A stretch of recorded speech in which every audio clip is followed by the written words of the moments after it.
Isang masarap na recipe gamit ang ating hipon na ito ang ating gusto na namang ibahagi sa inyo. Gawin natin sinabawan. Nagpapakulo tayo dito ng tubig, onion, kamatis, iba't ibang klaseng gulay ang ating i-add, talong,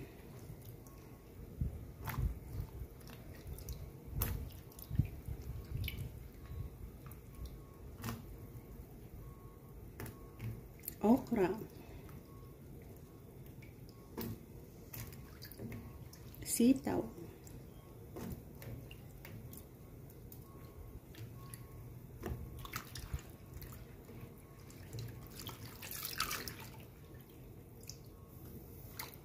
at last natin ilalagay ang ating kangkong.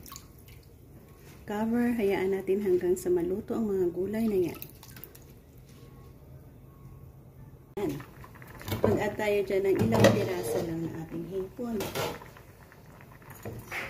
The bigger, the nicer taste.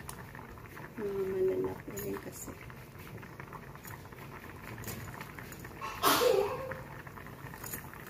And then, sinigang mix ang ating gagawin dyan.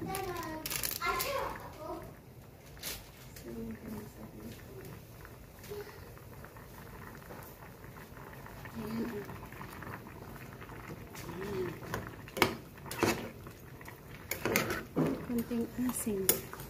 Lagyan natin ng asin. And all set na ang ating sinigang na hipon dyan. Hindi ba?